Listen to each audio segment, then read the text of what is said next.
What's up, YouTube? Capital G here, talking about playing competitive Yu-Gi-Oh! And how much does it actually cost? Because I think my opinion on this is going to be a very unpopular one, and just kind of like the mathematics that I've kind of come up with to how to play the game competitive and it not really cost completely an arm and a leg. I think this is going to be one of those videos that gets me a whole bunch of dislikes, which I'm just fully expecting, because I don't really pander to my audience. I know some of the younger people might be like, pander? What is he talking about? Pandering is basically when you make a video just saying things that people want to hear. Like, I could totally make a video saying, fuck Konami, why did they make Pot of Desires and Dimensional Barrier, you know, secret rares, fuck them, how dare they? And a whole bunch of people would be mad that the card is expensive, and they would probably thumbs up the video and be like, yeah, you tell them, Cap. But the thing is, I don't believe that in my heart. Ever since I played this game as a teenager at the beginning, I've always thought that the best cards in the set should be the best rarities. Whatever you think that is, my personal favorite has always been ultra rare, but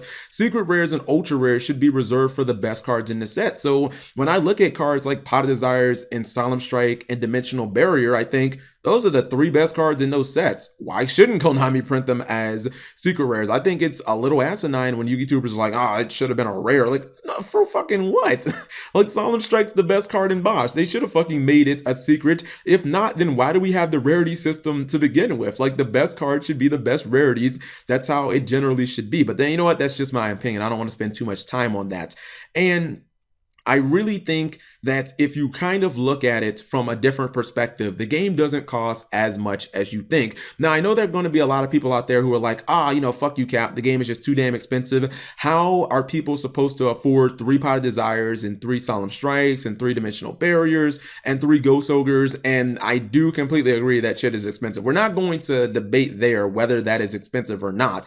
But you're probably, like, history has shown that when you say competitive players can't afford that, you're honestly just wrong. That's just a fact. And the reason that I know it's a fact is because I've played Yu-Gi-Oh! Throughout all of these years, and I've looked at the average Yu-Gi-Oh! Player, and history shows format in and format out that these players have been able to pick up these cards. And the thing about it is, you have to understand who the people who are picking up these cards are. Now, I know a lot of people, like, I think Asian Eyes in his most recent video was saying, oh, well, how's, this little kid supposed to be able to get these cards? He can't afford them, etc., etc. The thing about that is, it's honestly not applicable.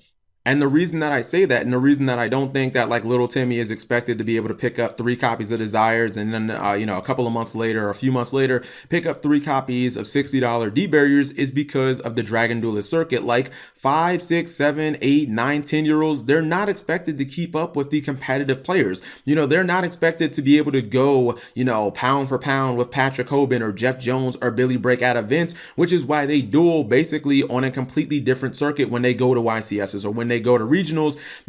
It's expected for us to be able to pick up those, high-end cards, but at the same time, like, those kids can easily go to a Dragon Duel tournament, play with their Teller Knights, and, if they know how to play the deck, completely be able to body people without even really ever having to acknowledge Pot of Desire's existence as a whole. So even though Pot of Desires is a super expensive card for us, it's kind of all relative, and you really don't need to have the woe is them mentality when it comes to the younger players, because keep in mind, again, they play on a different circuit, and the fact that none of them can afford Desires kind of keeps things in check, because none of them gets the unfair advantage. There's just not going to be that many 9 and 10-year-olds who are rocking 3 copies of Desires and 3 Dimensional Barriers, because where the fuck are they getting these cards?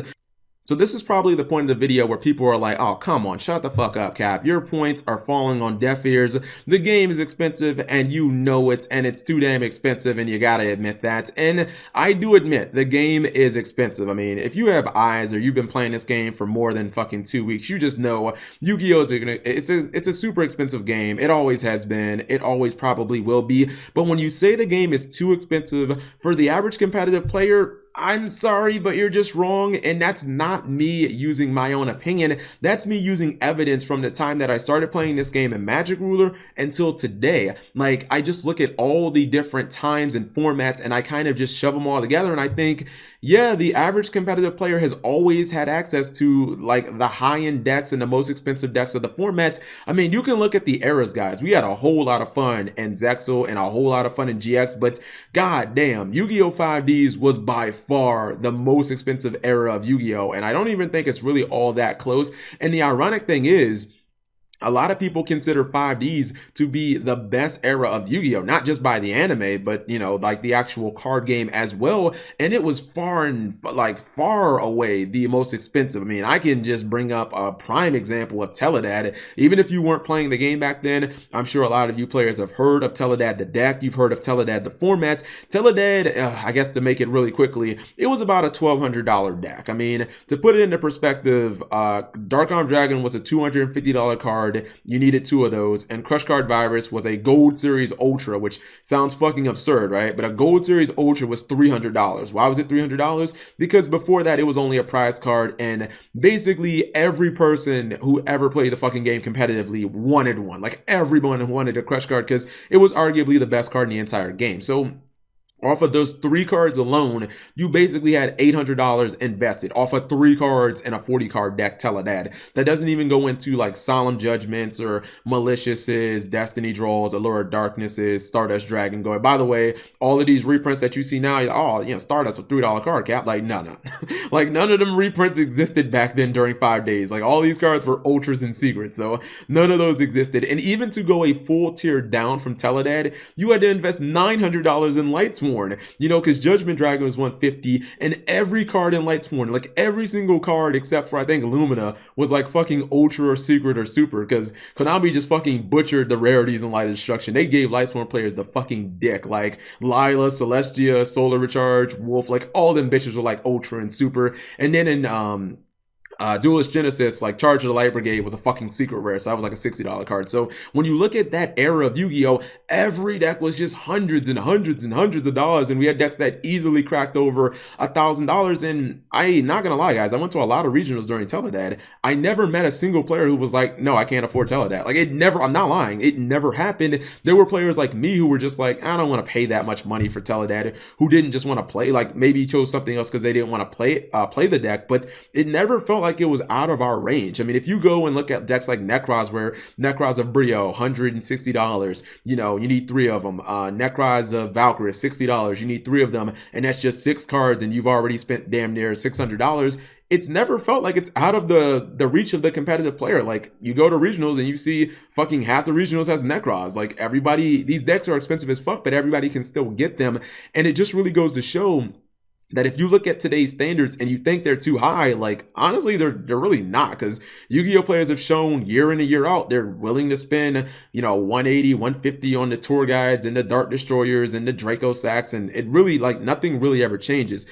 So one of the things that I think can kind of put the game into perspective and how you guys can play the game at the highest level and play it consistently and play it a lot less than you think is I kind of came up with this, I guess, budget, right? And it doesn't take into consideration travel and expenses for like entering events, because I obviously can't equate how many events you're going to go to or travel and food, because travel can be anything from, getting on a plane and going to a YCS, or not even having to live in your city for regionals or YCS if you live in like Seattle or LA or Philadelphia, Charlotte, Chicago, very big cities like that. You might only have to drive, 15 minutes to the convention center or something like that. So basically, I came up kind of with this budget, right? And the budget is $300 twice a year to buy a tier 1 deck. Now, most of you guys would agree at some point you can pretty much buy a tier 1 deck throughout the year and be able to do that twice. And you'll probably get a really good deck. Even if you can't afford a deck because it's just out of your range, you probably can afford another deck that is somewhat comparable to it. Like, yes, Necroz would not fit into this mold of $300, but a deck like Cleaford or Ritual Beast or Burning Abyss definitely would have at the time. So let's just say we're spending $600 a year just on cards. And that is a lot of money. I will not dispute that at all. But think about it like this, right? If we're doing that 2 times a year, let's say we bought Mermill earlier this year, that was our $300, and then we're going to try and buy an ABC the second half now, or maybe Metaphors. Now, we might not be able to buy 3 Desires, and if you're playing Metaphors, yeah, you can get the entire deck. Actually, let's use Metaphors as an example instead of ABC, because we don't have to buy strikes for Metaphors, and we can actually probably pick up the 3 copies of Desires, or at least a minimum of 2 copies, right? So let's say that we're spending $600, but the thing about it is, so what are we doing with our first deck? know, we invested $300 in it, and then in June, it's not like we just threw our mermail deck in the trash, right? Couldn't we salvage that deck? Couldn't we just sell some of it? Couldn't we just like sell the entire deck and make some money? Like, even if we took our 300 mermail deck and sold everything, we're not going to get $300 from it, but couldn't we at least get $100 from it? Like, instead of now paying $300 for our Metaphors deck, we now only have to spend $200 on that deck. So instead of spending $500 or $600 a year, we're now technically only spending $500 if we sell our first deck every single time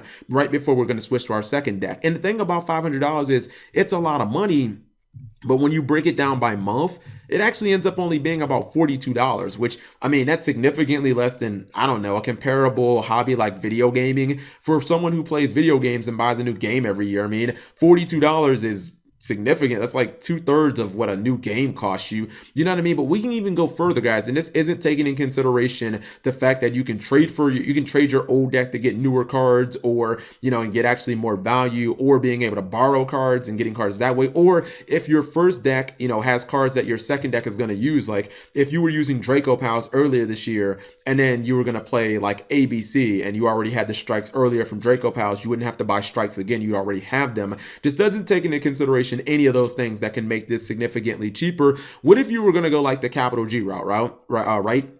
Let's say that you were going to run, like, I ran a budget tier 1 deck earlier this year. I got my invite earlier this year for, you know, the Nationals in June. I got that with Domain Monarch. So that was a deck, like, let's say that I spent $150 on it, and that's probably being very generous. And then you guys know in the second half of the year, I played Barrier Statues at Regionals, and that got me my invite for next year. So let's say that we spent another $150 on Barrier Statues because, I mean, to be honest, outside of Strikes and Desires, the rest of the fucking deck is basically like free. I mean, there's nothing in the deck that basically cost anything. So basically, I spent only $300 this entire year, and I had 2 very capable decks for the entire year. By the way, I'm in a card of Demise, not Pot of Desires. I don't know why I said Desires for Barrier Statues.